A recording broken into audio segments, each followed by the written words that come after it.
Friends ಎಲ್ಲರಿಗೂ ನಮಸ್ಕಾರ. ರವಿಚಂದ್ರಿಕಾ ಕಿಚನ್ಗೆ ಸ್ವಾಗತ. ಇವತ್ತಿನ ರೆಸಿಪಿ ಮೊಟ್ಟೆ ಸಾಂಬಾರು ಮಾಡ್ತಾಯಿದ್ದೀನಿ.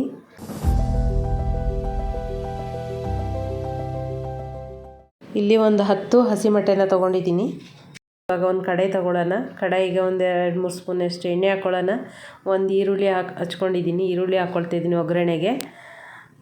ಇದನ್ನು ಅವರೆಕಾಳನ್ನ ಹಾಕಿ ಅವರೆಕಾಳನ್ನ ಫ್ರೈ ಮಾಡ್ಕೊಳ್ಳೋಣ. ಅವರೆಬೇಳೆ ಸೀಸನ್ ಇರೋದ್ರಿಂದ ಬರೀ ಅದನ್ನೇ ಮಾಡ್ಕೊಂಡು ತಿಂತಾಯಿದ್ದೀವಿ. ಇವಾಗ ಇದ್ದಾಗ ತಿನ್ನಬೇಕು, ಇಲ್ಲ ಅಂದಾಗ ಸುಮ್ಮನಿರ್ಬೇಕಲ್ವ, ಅದಕ್ಕೆ ಇದ್ದಾಗ ಅದನ್ನೇ ಮಾಡ್ತಾ ಇರೋಣ. ಅವರೆಬೇಳೆನ ಅದಕ್ಕೆ ಹಾಕ್ಕೊಳ್ತಾ ಇದ್ದೀನಿ. ಫ್ರೈ ಮಾಡ್ಕೊಳ್ಳೋಣ. ಈ ಕಡೆ ಫ್ರೈ ಆಗ್ತಿರುತ್ತೆ, ಈ ಕಡೆ ಮಸಾಲೆಗೆ ರೆಡಿ ಮಾಡ್ಕೊಳ್ಳೋಣ. ಇಲ್ಲಿ ಇನ್ನೊಂದು ಈರುಳ್ಳಿ ಹಚ್ಕೊಂಡಿದ್ದೀನಿ. ಶುಂಠಿ, ಬೆಳ್ಳುಳ್ಳಿ, ಕೊತ್ತಂಬರಿ, 1 ಟೊಮೆಟೊ, ಒಂದು ಸ್ವಲ್ಪ ತೆಂಗಿನಕಾಯಿ ತೊಗೊಂಡಿದ್ದೀನಿ ರುಬ್ಬೋದಕ್ಕೆ. ಇದು ಮಿಕ್ಸಿ ಜಾರ್ಗೆ ಹಾಕ್ಕೊಳ್ಳೋಣ. ಈ ಕಡೆ ಇದು ಕಾಳು ಫ್ರೈ ಆಗಿದೆ, ಅದು ಸೀದೋಗ್ತಾಯಿದೆ. ಸ್ವಲ್ಪ ನೀರು ಹಾಕ್ಕೊಂಬಿಡೋಣ. ಅದಕ್ಕೆ ನೀರು ಹಾಕಿ ಮಿಕ್ಸ್ ಮಾಡಿಬಿಟ್ಟು ಅದನ್ನು ಮುಚ್ಚಳ ಮುಚ್ಚಿ ಕುದಿಯೋದಕ್ಕೆ ಬಿಡಿ. ಬೇಯ್ತಾ ಇರುತ್ತೆ, ಅದು ಕುದೀತಾ ಇರುತ್ತೆ.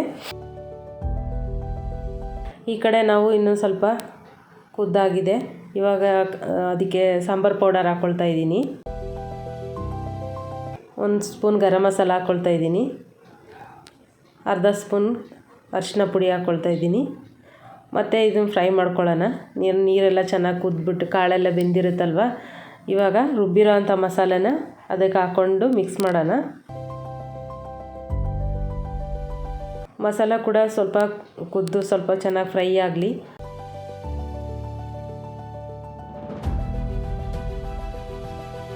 ಯಾರೆಲ್ಲ ನನ್ನ ರೆಸಿಪಿನ ಲೈಕ್ ಮಾಡಿದೆ, ಶೇರ್ ಮಾಡಿದೆ, ಸಬ್ಸ್ಕ್ರೈಬ್ ಮಾಡಿದೆ ನೋಡ್ತಾ ಇದ್ದೀರಾ, ದಯವಿಟ್ಟು ಸಪೋರ್ಟ್ ಮಾಡಿ ಫ್ರೆಂಡ್ಸ್ ಎಲ್ಲರೂ. ಇವಾಗ ನೀರು ಹಾಕ್ಕೊಂಡಿದ್ದೀನಿ. ಚೆನ್ನಾಗಿ ಇದು ಮಸಾಲ ಖಾರ ಎಲ್ಲ ಚೆನ್ನಾಗಿ ಕುದಿ ಬರಲಿ.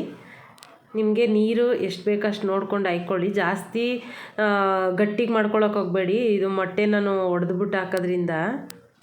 ರುಚಿಗೆ ತಕ್ಕಷ್ಟು ಉಪ್ಪು ಹಾಕ್ಕೊಳ್ಳೋಣ. ಕುದಿ ಬರಲಿ ಇದು ಚೆನ್ನಾಗೆ. ಉಪ್ಪು ಖಾರ ಎಲ್ಲ ಚೆನ್ನಾಗಿ ಕುದಿ ಬರಲಿ. ಮುಚ್ಚಳ ಮುಚ್ಚಿ ಬೇಯಕ್ಕಿಡೋಣ. ಇವಾಗ ಬೆಂದಿದೆ. ಮೊಟ್ಟೆನ ಒಡೆದ್ಬಿಟ್ಟು ಹಾಗೆ ಬಿಡಬೇಕು ನಾವು. ಇದನ್ನು ಯಾವಾಗಲೂ ತಿರ್ಗ್ಸೋಕೆ ಹೋಗಬಾರ್ದು. ಮೊಟ್ಟೆ ತಿರುಗಿದ್ರೆ ಏನಾಗುತ್ತೆ, ಎಲ್ಲ ಗಟ್ಟಿಗಾಗ್ಬಿಡುತ್ತೆ, ಗೊಜ್ಜು ಥರ ಆಗಿಬಿಡುತ್ತೆ. ಎಲ್ಲ ಒಡೆದು ಹಾಕಿದ್ದೀನಿ ಮೊಟ್ಟೆ. ಅಂದರೆ ತಳ ಹಿಡಿಯುತ್ತೆ ಅಂತ ಅಷ್ಟೇ. ಮೇಲೆ ಸ್ವಲ್ಪ ಸೌಟಾಡಿಸ್ತಾ ಇರಬೇಕು. ಜಾಸ್ತಿ ತಿರ್ಗ್ಸೋದಕ್ಕೆ ಹೋಗಬೇಡಿ. ಒಡೆದಿರೋ ಮೊಟ್ಟೆ ಹಂಗಂಗೆ ಬಿಟ್ಟರೆ ಅದು ಗಟ್ಟಿಗಾಗುತ್ತೆ, ಆವಾಗ ಸರಿಯಾಗುತ್ತೆ. ನೋಡಿ ಕುದೀತಾ ಇದೆ ಚೆನ್ನಾಗೆ. ಅವರೆಬೇಳೆ ಮೊಟ್ಟೆ ಸಾಂಬಾರು ರೆಡಿಯಾಗಿದೆ. ಮುದ್ದೆ ಜೊತೆ, ಅನ್ನ ಜೊತೆ, ಚಪಾತಿ ಜೊತೆ, ರೊಟ್ಟಿ ಜೊತೆ ಎಲ್ಲ ಜೊತೆನೂ ತಿನ್ನೋಕ್ಕೆ ಸಖತ್ತಾಗಿರುತ್ತೆ. ಹಸಿ ಅವರೆಬೇಳೆ ಮೊಟ್ಟೆ ಸಾಂಬಾರು ಸಖತ್ತಾಗಿ ಕಾಣಿಸ್ತಾ ಇದೆಯಲ್ಲ ಫ್ರೆಂಡ್ಸ್. ತಿನ್ನಬೇಕು ಅನ್ನಿಸ್ತಾ ಇದೆಯಾ ನಿಮಗೆ? ಹಸಿ ಕಾಳು ಬೇಗ ಖಾಲಿಯಾಗೋ ಹೊತ್ತಿಗೆ ನೀವು ಕೂಡ ನಿಮ್ಮ ಮನೇಲಿ ಮಾಡ್ಕೊಂಡು ತಿನ್ನಿ. Thank you. ಬಾಯ್.